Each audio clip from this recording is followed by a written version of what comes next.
All right, so good to get back out there.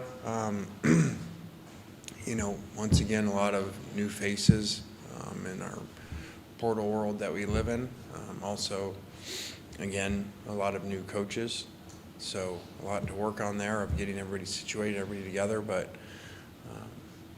this will be good to go watch this film and see these guys run around today. I'm sure quarterback questions, all the guys practiced today and rotated in there. So all looked good. So we're excited about, I feel like there's a lot of similarities to last year and a lot of, last year was the quarterback replacement, but a lot of pieces. You have a lot of new pieces in here this year, to look at and to figure out, and a brand new defensive scheme to work them into as well. Questions? Go for it. Lane, can you kind of set the stage for us with how you see the quarterback position as spring opens up? Just, how do you see that? I just see it being very competitive. I think Jackson, we actually have been allowed to throw with them, which is a newer rule, I think, in the last year or two, before the break, before we weren't allowed to do that with the ball. And so I think Jackson is throwing really well. I actually was out in California. He happened to be at the same place as Knox throwing, and his dad was out there and commented on that it looks like, at the end of last season and the first year playing so much, to have some time to recover. He's gotten stronger and has looked really good and much improved. So that's exciting. Spencer was a little limited in throwing initially with a previous injury, but he was out there today taking reps. So excited for all three guys. Much different than where we were a year ago, in my opinion, as far as depth, quality in the room. How important are these next few weeks for the defensive install with the new defensive coordinator?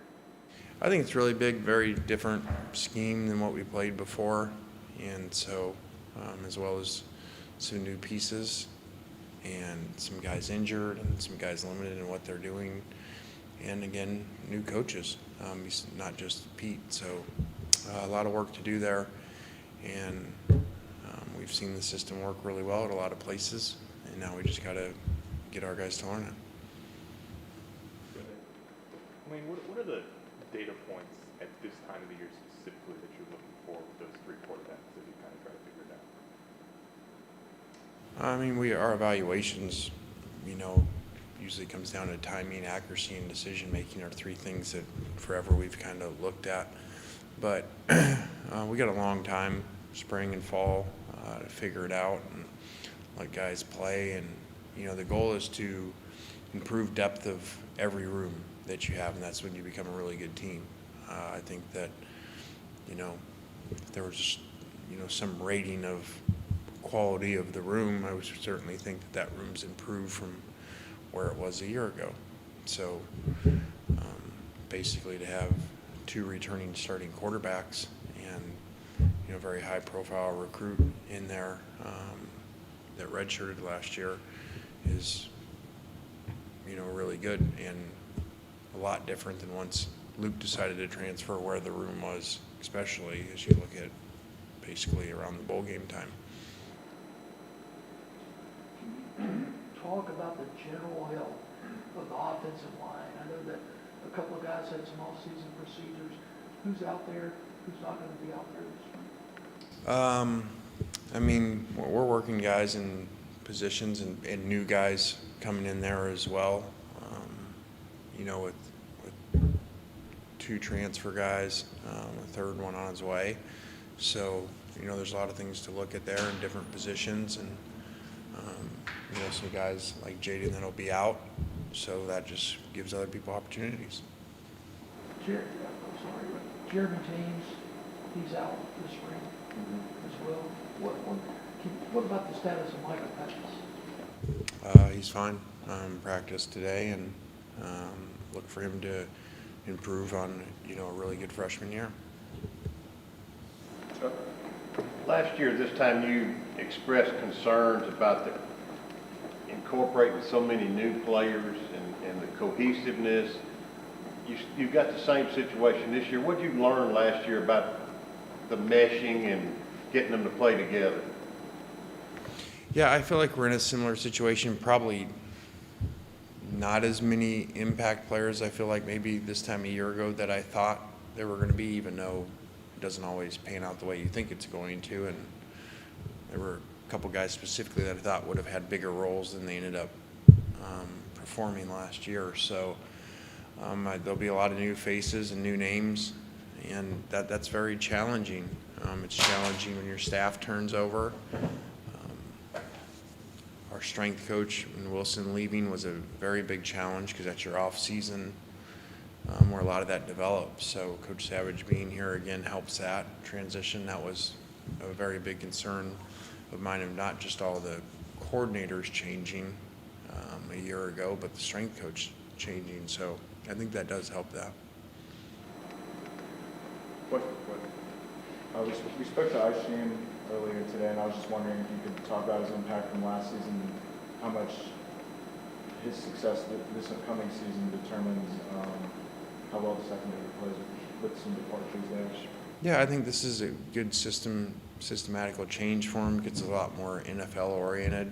The position that he played here and Iowa State was really not, you don't really play that in the NFL, that system in that position. So this will prepare him a lot more for the next level and really challenge him. Lane, you lose Mingo and Malik, and so this spring, what are you needing to see out of that group of returners and some of these new guys that you got? Just really to play really well with the new quarterbacks, meshing in there with Jackson, and so those guys will have a lot of work to do and a lot of production to be replaced from those two outside receivers. Lane, you went out and got Jameer Lewis from Southwest Community College, kind of late in the cycle. What have you seen of him from off the field workouts, and what are your expectations for Jameer Lewis? Yeah, I think sometimes, as you would know better than me, you find guys around here later in the cycle that, and I think this goes all the way back to COVID. People were missed in recruiting because of that and not being out as much. And so I think sometimes you find these guys late and you're looking for certain things. And now with the way the numbers not being, the 25 cap being removed, it really allows you to take somebody like that late where maybe before you couldn't, and because you're losing so many people every year, going out into the portal. Everyone has that. So I think where it's it's limited, some players like junior college players and some high school guys are getting opportunities. In some ways late, there's been more opportunities because of the limited cap. Anything else for Coach? Go ahead, David. Lane, I don't know if you got the chance to watch any of the NCAA tournament, but we've got Tennessee and FAU this weekend. Do you have a rooting interest in that one?